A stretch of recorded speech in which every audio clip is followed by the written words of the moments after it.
فرماتا ہے اس پر شب برات اور شب مغفرت علماء نے اس کا نام رکھا، میرے نبی کی زبان سے یہ نام نہیں نکلا۔ تو اس کی یہ فضیلت ہے کہ اس میں اللہ تعالیٰ کی طرف سے بخشش کا نزول ہوتا ہے۔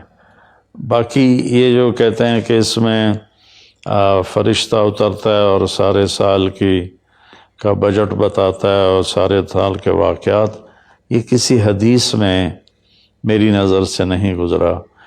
سورہ دخان میں فیہا یفرق کل امر حکیم کا جو آیت آتی ہے، تو اس سے پہلے کی آیت شب برات کی نفی کرتی ہے، انا انزلناہ فی لیلۃ مبارکۃ، کہ ہم نے اس سے مبارک رات میں اتارا قرآن پاک۔ تو قرآن پاک تو لیلۃ القدر میں اترا ہے، تو اگر کوئی کسی قسم کے اعلانات ہوتے ہیں تو پھر شب قدر میں ہوتے ہیں، اس رات میں نہیں ہوتے۔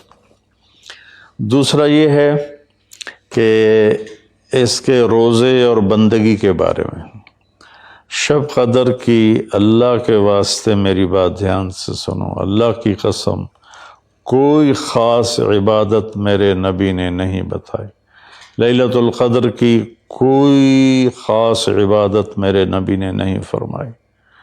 حضرت عائشہ رضی اللہ عنہ نے پوچھا، یا رسول اللہ اگر مجھے لیلۃ القدر نصیب ہو تو میں کیا کروں؟ کہا یہ دعا پڑھو، اللہم انک عفو تحب العفو فاعف عنی، اللہ تو معاف کرنے والا ہے، معافی کو پسند فرماتا ہے، مجھے معاف فرما۔ تو میرے نبی کی عبادت وہی 11 رکعت تہجد کے نوافل تھے، چاہے وہ شب قدر تھی، چاہے وہ شب برات تھی، چاہے وہ شب جمعہ تھی۔ تو اب اس کے نام پر لوگوں نے کیا کیا خرافہ، چونکہ ہم قرآن اور حدیث سے نہیں جڑے، کتابیں لکھی ہوئی ہیں، کس نے لکھی، اس کی سند کیا ہے، اس کی تمیز ہی کوئی نہیں ہے، تو وہ پھر بہت ہی زیادہ 4 رکعت پڑھو، پہلی رکعت میں یہ پڑھو، دوسری میں یہ پڑھو، تیسری میں یہ، چوتھی میں یہ سب بدعات ہیں، ان کا کوئی تعلق نہیں میرے نبی کے کسی بھی فرمان سے۔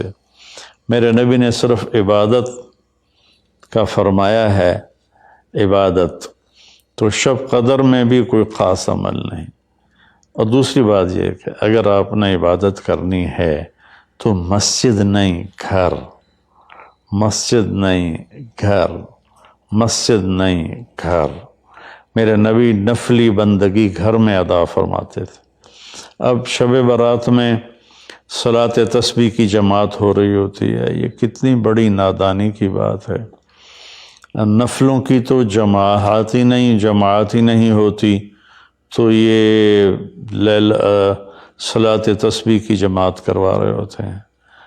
نفلی عبادات کے بارے میں اللہ کے نبی کا طریقہ گھر میں پڑھنا ہے، اور اللہ کی طرف سے بھی ہمیں جو اشارہ ملتا ہے، فَاذْكُرِ اسْمَ رَبِّكَ وَتَبَتَّلْ إِلَيْهِ تَبْتِيلًا، اپنے اللہ کو خوب یاد کریں اور لوگوں سے کٹ جائیں بالکل، اور سب سے کٹ کے آپ اپنے رب کو یاد کریں۔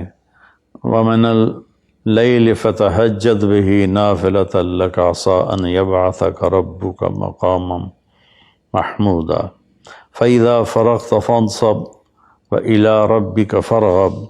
ان ساری آیات کا خلاصہ یہ بنتا ہے کہ نفلی عبادات سنتیں بھی ہوں گھر میں پڑھو، اور خاص طور پر جو ایسی راتوں کی عبادت ہوتی ہے، مسجدوں میں اکٹھے ہونا اور اس رات میں جھنڈیاں لگانا، پھر آتش بازی کرنا، یہ آتش بازی تو بالکل ہی اسراف ہے اور خرافات ہے۔ تو میری گزارش ہے کہ میرے نبی کی جو سنت ہے، آپ نفلی بندگی عبادات اپنے گھر میں فرمایا کرتے تھے۔ اس رات میں اگر آپ عبادت کرنا چاہتے ہیں، مسجد کی بجائے گھر کو مسجد بنائیں۔ وَاجْعَلُوا بُيُوتَكُمْ قِبْلَةً وَأَقِيمُوا الصَّلَاةَ، اللہ نے بنی اسرائیل سے فرمایا اپنے گھروں کو مسجد بنا لو اور نمازیں قائم کرو۔ تو ہم بھی اپنے گھروں کو خالی نہ چھوڑیں، اس میں ساری فیملی اکٹھی ہو کے نوافل کا اہتمام کرے۔ مسجد فرائض کے لیے ہے اور نوافل کے لیے گھر ہیں، تو امید ہے میری اس بات پہ آپ غور فرمائیں گے، ناراض نہیں ہوں گے۔